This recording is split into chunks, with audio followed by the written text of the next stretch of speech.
سلام كم يكنيكم كبرابي مسكنين دقنا لو محيزلكم متئي زلخو نزارارو بلو أرستي ግርጭት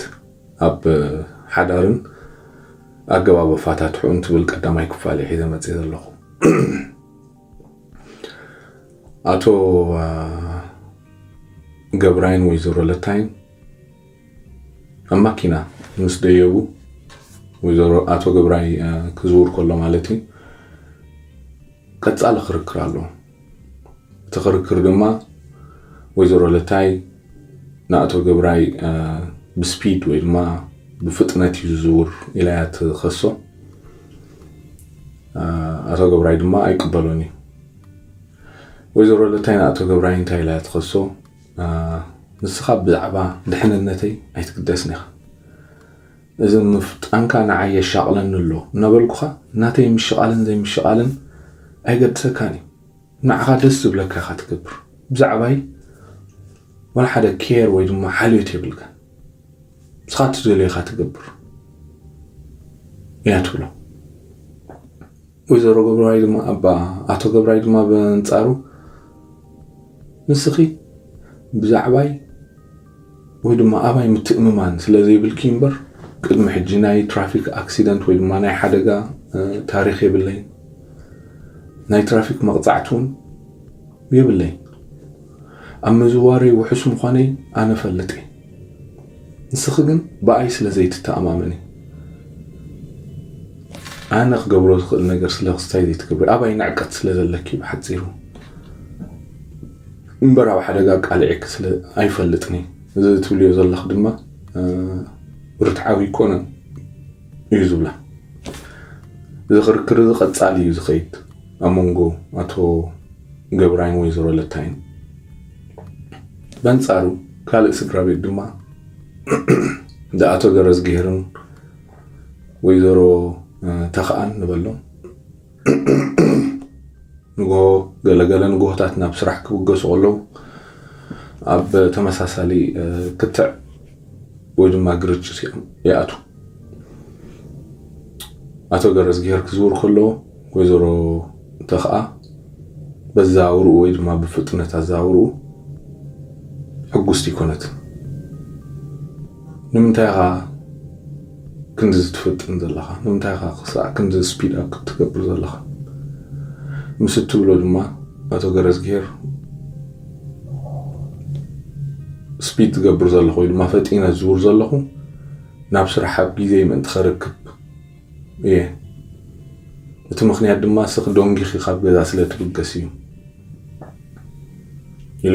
ዘረባ ማለት እዩ ወይዘሮ ተኻ ድማ ዶንጌ ዘበግሰን ምኽንያት እኮ ንግሆ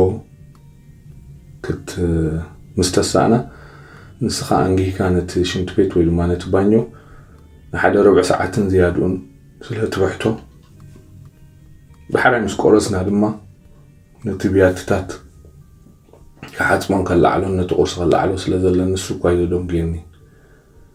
ناتبهالو ناتخارا خورو خدومو أتو غرز جير أب ديفنسيف نسوي دم أم كل يتصنح ويزورو تقادم بزي كوهيا حنا قلنا بلد بصراحة بتصح سنة بصراحة سو دم دروب كيروا نبصرحو خيط مالتي أمونغو أتو قبراين ويزورو لتاين سدرابيت بمنصر ناي أتو قرز جيرن ويزورو تخان سدرابيت زلو فللي ناي تقريتشت يرأيكم دلو دكتور جان غاتمان يتنس نستات 45 عامتات أب زمدناتاتن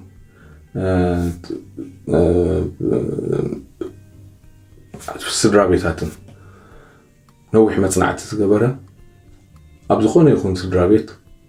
كلتا عينت ግርጭታት كم زلو يزارب بتقداماي عينت ግርጭት perpetual زبلو ወይ ድማ ተደጋጋሚ عينت ግርጭት تخلى عينت ግርጭት ድማ solvable ወይ ድማ ክፍታሕ ዝኽእል عينت ግርጭት أمناي دكتور جان غاتمان مصنعتي ناي نوح عامتات مصنعت كم زرأيو غير ماكم يزقصري سوسان تشعتن مئتاويت ናይ ዝኾነ ይኹን ሓዳር ኣብ ዝኾነ ይኹን ሓዳር ዘሎ ግርጭታት እቲ ተደጋጋሚ ወይ ድማ perpetual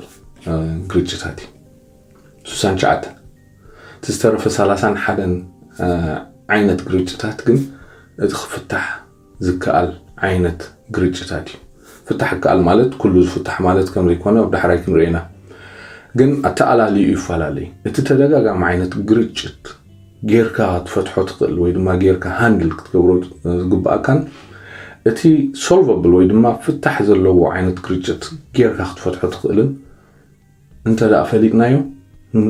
ሓደ ሕጉስ ዝኾነ ሓዳር ወይ ድማ ዝምድና ክንሃንጽ ንኽእል ኢና ይዝብል ዶክተር ጆን ጋርትማን ናብነት ኣባይ ናብ ኣርያምን ሩይ ፍልልይ ኣሎ ኣርያም so organized ኩሉ ነገር ኣብሰስ ሰፈሩ እንተዘይኣትዩ ዳርጋ ገለ ነገር ተማዛቢሉሎ ከም ዝብል ኣራዳድ ኣይ ዘሎ ብናተይ ማዕቀን ቁርብ OCD ክብሎ ማለት እዩ ብናተይ ማዕቀን ብናታ ማዕቀን ድማ ንዓይ ኣነ ድማ organized ኣይኮንኩን ገለ ነገር ኣብ ክረኽቦ እንተዳረኸ ኪለ ናይ ግድን ሰፈሩ ተዘይሓዘ ኣይብልኒ ብናይ ኣርያም ማዕቀን ድማ ቁርብ ፀገም ከም ዘለኒ ትቆፅሮ ማለት እዩ ናይ ፋሕ ምባል ፀገም ከም ዘለኒ እያ ትጠቕሰለይ ሓደ ግዜ ምናልባት ሓኪም ተረእኸ ይበለቱ ናይ ትርፍንያ ትኾን ዝመስለኒ በቲ ናተይ ማዕቀን ድማ እስኺ ገለ ኣቦቱ ስፍሩ ተዘይሃልዩ ድቃስ ትድቅስ ዓይነት ሰብ ኣይኮንክን ስኹን ገለ ሓኪም ወይ ቴራፒስት ከድልየክ ይብላ ማለት እዩ በዚ ወገነይ እዚ እቲ ምስ ፐርሶናሊቲ ወይ ድማ ምስ መንነትና ዘሎ ፍልልያት እንዲ እሱ ግርጭት ክፈጥር ይኽእል መዓስ ይመስለኩም ግርጭት ትፈጥር ኣብ ግሪድሎክ ወይ ድማ ኣብ ቀጻል ክርክር ወይ ድማ ኣብ ቀጻል ሓሸውየ ናይ ክርክራት ምስኣተና ኣብ ተሓላለኸ ኩነታት የእትወና እሞ ልብና እናመረረ ኸይድ ብድሕሪ ኣብ ሓዳር ክነስናስ ፍቱሓት ኮንካ ትነብር ብልብኻ ተራሓይካ ትነብር እቲ perpetual conflict ባል ወይ ድማ ተደጋጋሚ ግጭት ኣብ ሓዳር መፍትሒኡ ምስ ፀገመካ ደደብካ ትሕዝ ማለት እዩ ኣብ ማእከልካ በረድ ተእቱ ክሳዕ መዓስ ደሞ ኩሉ ግዜ ክባእሶ ክሳዕ መዓስ በዚ ነገር ዝክካራኸር ብልብኻ ግን ትፈላለለኻ ማለት እዩ እሱ ትፍታሕ ኣይኮነን perpetual conflict ከመይ ጌርና ክንፈትሖ ከም ንኽእል ኣብ ድሕራይ ክንርኤና ካልእ ዓይነት ፍታሕ ግን